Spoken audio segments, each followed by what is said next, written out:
Beliau berkata, faqadtu Rasulullah, aku suatu ketika kehilangan Rasulullah di tempat tidurku. Lailatan, pada satu malam. Rasulullah tidak ada. Kemana Rasulullah? Yang semestinya waktu itu Rasulullah bersama Sayyidah Aisyah. Fa kharajtu, kemudian aku keluar. Fa idza wa bil baqi, tak tahu Nabi Muhammad ada di halaman di Baqi. Baqi itu kalau ibu-ibu umrah, amin. Bapak-bapak umrah, nanti ada kubur Nabi sallallahu alaihi wasallam. Kalau kubur Nabi ada di kanan kita, kalau kubur Rasul di kanan kita, maka nanti Baqi ada di kiri kita, agak maju sedikit, agak jauh. Itu Baqi al-Gharqad. Faqala, kemudian nyusul Siti Aisyah. Nabi bertanya, akunti takhafina ayyahifallahu alaiki wa rasuluh? Aisyah, kamu datang ke sini takut kalau kamu disia-siakan oleh Allah dan Rasulnya? Ada apa kau ke sini? Kamu takut ya? Qultu ya Rasulullah, aku bertanya, ya Rasulullah, ini dzanantu annaka ataita ba'da nisaika. Aku kira engkau pergi kepada yang lainnya, maksudnya jatahkan jatahku, aku kira engkau pergi ke tempat lain ya Rasulullah.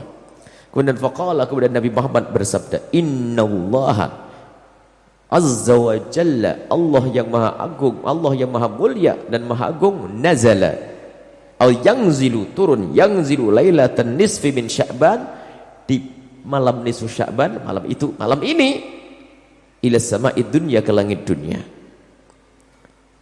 Fayaghfiru, kemudian Allah mengampuni li aktsara, lebih banyak dari hamba-hambanya, min adadi sya'ri ghanami kilabin, melebihi, lebih banyak daripada bulu ternaknya Bani Kilab. Jadi Bani Kilab itu adalah orang yang paling kaya dengan ternak. Kalau orang punya ternak itu bukan 100 kambing, bukan 1000 kambing, tidak tahu puluhan ribu kambing. Lah bulunya itu loh. Maksudnya itu gambaran ungkapan Nabi tentang banyaknya orang yang akan diampuni oleh Allah di malam nisfu Sya'ban. Dan turunnya Allah bukan Allah turun dari langit ke bawah begitu, karena Allah tidak butuh tempat, akan tapi Allah menurunkan rahmat yang khusus di malam nisfu Sya'ban. Allah memberikan pengampunan yang khusus. Turunnya Allah adalah turun karunia Allah, apakah itu pengampunan atau itu karunia Allah atau nikmat, Allah menurunkan itu semuanya di malam nisfu Sya'ban. Nah ini hadis yang mengatakan dhaif. Mereka mengatakan dhaif, tapi Ibnu Hibban mengatakan hadis ini sahih. Kemudian hadis yang kedua adalah diriwayatkan oleh Ibnu Majah dan Imam Baihaqi. Ibnu Majah dan Imam Baihaqi meriwayatkan hadis an Ali bin Abi Thalib, dari Sayyidina Ali bin Abi Thalib radhiyallahu taala anhu qala, beliau berkata, qala Rasulullah sallallahu alaihi wasallam, Rasulullah sallallahu alaihi wasallam bersabda, idza kanat lailatul nisfi min Sya'ban, jika datang malam nisfu Sya'ban, faqumu lailaha, hidupkan malamnya, wasumu naharoha, puasalah siang harinya. Masih ingat puasa Sya'ban semuanya boleh, sunnah. Puasa nisfu Sya'ban juga boleh, bukan jadi bid'ah. Fa inna Allah ta'ala, sesungguhnya Allah subhanahu wa ta'ala, yanzilu fiha, turun, li ghurubi syamsi, waktu terbenamnya matahari malam nisfu Sya'ban, ila sama'id dunya, ke langit dunia. Fayaqulu, kemudian Allah menyeru, bukan Allah turun dengan zatnya lalu pindah dari tempat ke tempat. Jadi ini yang turun adalah karunia Allah, rahmat Allah, lalu Allah menyeru, ala min mustaghfirin li fa'aghfiralah, mana yang minta ampun kepadaku akan aku ampuni. Ala min mustarzikin fa'arzuqah, siapa yang minta rezeki akan aku kasih. Ala mubtala, mana yang mendapatkan ujian, sakit, bencana, minta kepadaku, fa'afiyahu, akan aku beri kebaikan kepadanya. Ala kada, ala kada, ala kada, maksudnya Allah menyeru, pengen apa kamu? Dan juga hadis yang diriwayatkan oleh Imam Abu Nuaim, yang dikatakan sahih oleh Imam Ibnu Hibban juga. Imam At-Tabrani juga meriwayatkan, beliau berkata bahwasanya perawinya adalah thiqat, bisa dipercaya. Dan kalau sudah perawi bisa dipercaya, maka keluarlah hadis sahih. Hadis yang bisa diterima, hadis benar. An Mu'adz bin Jabal, dari Sayyidina Mu'adz bin Jabal. Dan ini hadis, mau tidak mau orang yang suka membid'ahkan malam nisfu Sya'ban pun harus mentasih. Kenapa? Mereka kadang-kadang mentasih itu adalah di saat tidak ingat permasalahan khilaf antara kita dengan mereka, bisa mentasih hadis. Tapi di saat tahu hadis itu menguntungkan kita, kadang-kadang mencari bagaimana agar hadis ini jadi dhaif. Ini kan kurang jujur di dalam mentasih hadis. Jadi kalau sudah tahu hadis ini dipakai oleh kita, dicari siapa yang melemahkan hadis ini. Ada sebagian yang tidak jujur seperti itu, sehingga muncul dari mereka itu tanaqudot, pertentangan. Suatu saat mengatakan hadis ini sahih, di kitab lain mengatakan hadis ini dhaif. Hadis ini sahih di satu kitabnya, tapi di kitab lain adalah hadis dhaif. Sahih dhaif, pertentangan. Dan hadis ini dikatakan hadis perawinya adalah thiqat, bisa bersama. Sayyidina Mu'adz bin Jabal, dari Sayyidina Mu'adz bin Jabal anin Nabi sallallahu alaihi wasallam, dari Sayyidina Rasulullah sallallahu alaihi wasallam qala yattali'ullah tabaraka wa ta'ala ila khalqihi lailatan nisfi min Sya'ban. Allah akan melihat secara khusus, setiap saat Allah melihat.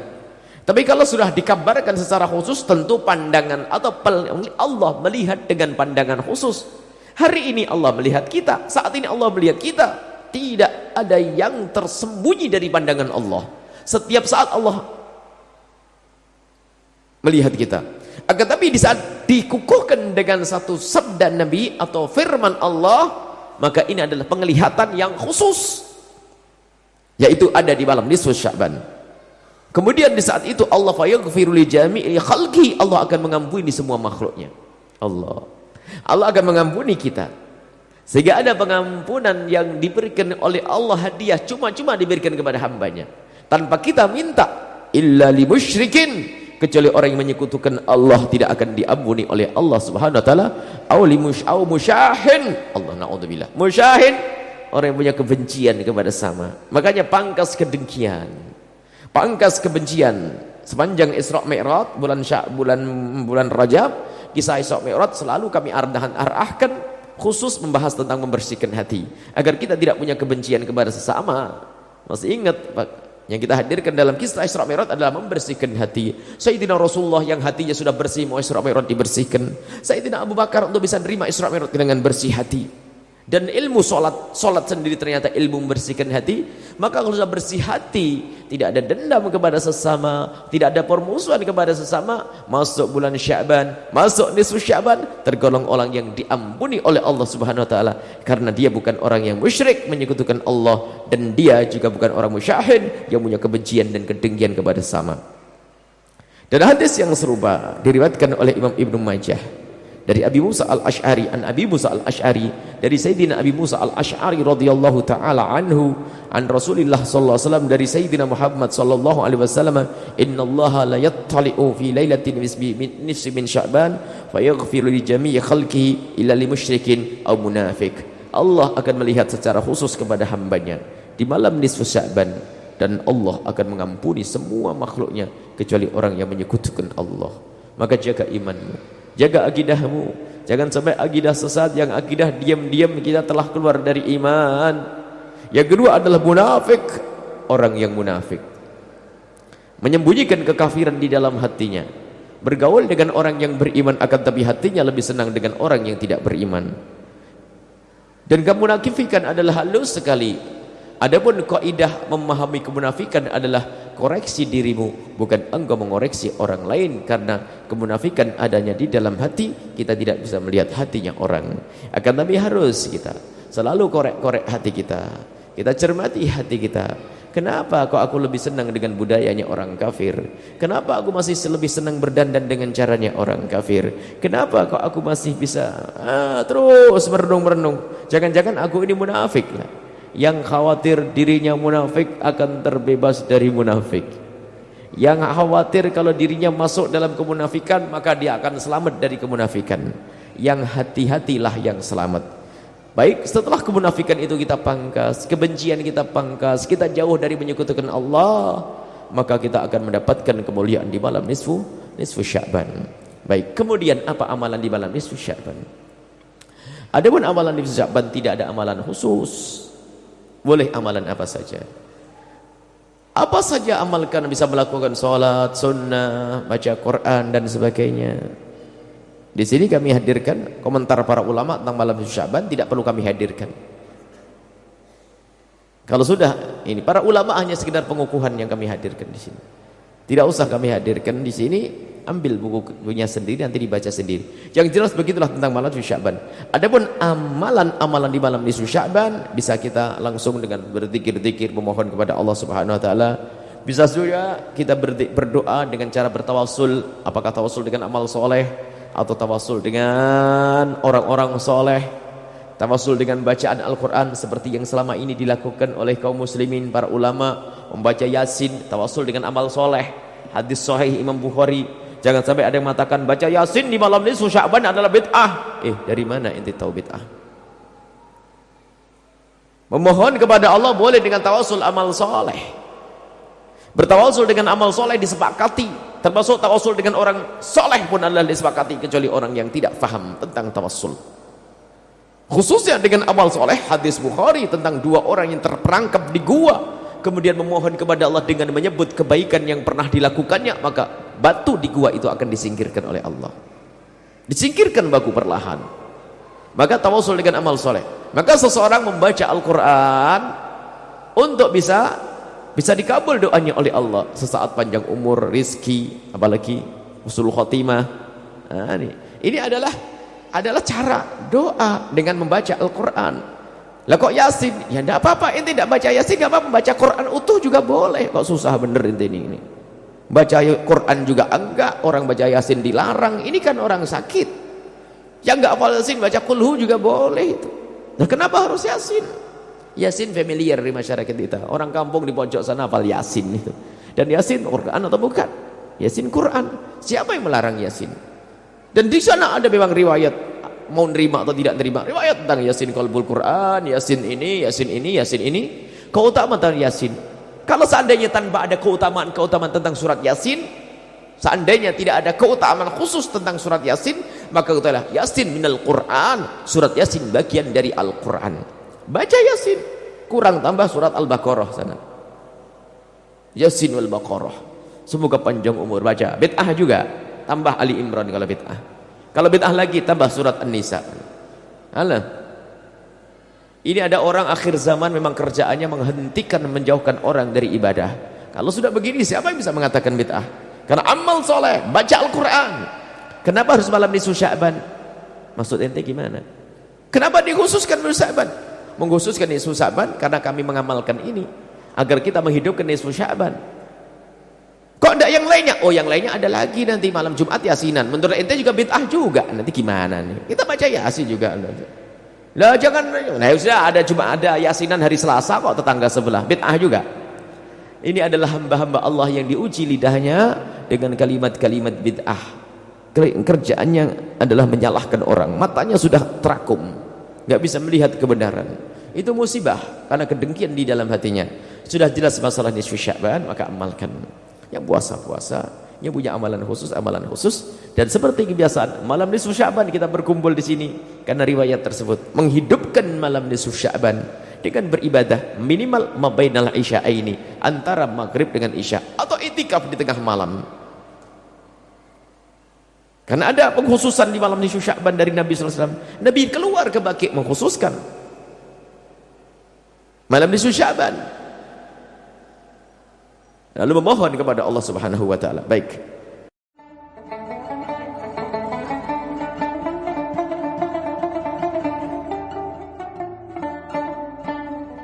Apalagi husnul khotimah. Ini adalah cara doa dengan membaca Al-Qur'an. Lah kok Yasin? Ya enggak apa-apa, ente tidak baca Yasin enggak apa-apa, baca Quran utuh juga boleh. Kok susah bener ente ini. Baca Quran juga enggak, orang baca Yasin dilarang. Ini kan orang sakit. Yang enggak hafal Yasin baca kulhu juga boleh itu. Nah, kenapa harus Yasin? Yasin familiar di masyarakat kita. Orang kampung di pojok sana hafal Yasin itu. Dan Yasin Quran atau bukan? Yasin Quran. Siapa yang melarang Yasin? Dan di sana ada memang riwayat, mau nerima atau tidak nerima, riwayat tentang Yasin qalbul Quran, Yasin ini, Yasin ini, Yasin ini. Keutamaan tentang Yasin. Kalau seandainya tanpa ada keutamaan tentang surat Yasin, Seandainya tidak ada keutamaan khusus tentang surat Yasin, maka katakanlah Yasin minal Quran, surat Yasin bagian dari Al-Quran. Baca Yasin, kurang tambah surat Al-Baqarah sana. Yasin wal Baqarah. Semoga panjang umur. Baca bid'ah juga, tambah Ali Imran kalau bid'ah. Kalau bid'ah lagi tambah surat An-Nisa. Alah. Ini ada orang akhir zaman memang kerjaannya menghentikan, menjauhkan orang dari ibadah. Kalau sudah begini siapa yang bisa mengatakan bid'ah? Karena amal soleh, baca Al-Quran. Kenapa harus malam nisfu Sya'ban? Maksud ente gimana? Kenapa dikhususkan nisfu Sya'ban? Mengkhususkan nisfu Sya'ban karena kami mengamalkan ini agar kita menghidupkan nisfu Sya'ban. Kok enggak yang lainnya? Oh, yang lainnya ada lagi nanti malam Jumat Yasinan. Menurut ente juga bid'ah juga. Nanti gimana nih? Kita baca Yasin juga. Lah jangan, nah sudah ada Jumat, ada Yasinan hari Selasa kok tetangga sebelah. Bid'ah juga. Ini adalah hamba-hamba Allah yang diuji lidahnya dengan kalimat-kalimat bid'ah. Kerjaannya adalah menyalahkan orang. Matanya sudah terakum, nggak bisa melihat kebenaran. Itu musibah karena kedengkian di dalam hatinya. Sudah jelas masalah nisfu Sya'ban, maka amalkan. Yang puasa-puasa, yang punya amalan khusus. Dan seperti kebiasaan, malam nisfu Sya'ban kita berkumpul di sini karena riwayat tersebut menghidupkan malam nisfu Sya'ban dengan beribadah minimal mabainal isya'aini, antara maghrib dengan isya, atau itikaf di tengah malam. Karena ada pengkhususan di malam nisfu Sya'ban dari Nabi SAW. Nabi keluar ke Baqi' mengkhususkan malam nisfu Sya'ban, lalu memohon kepada Allah Subhanahu wa taala. Baik.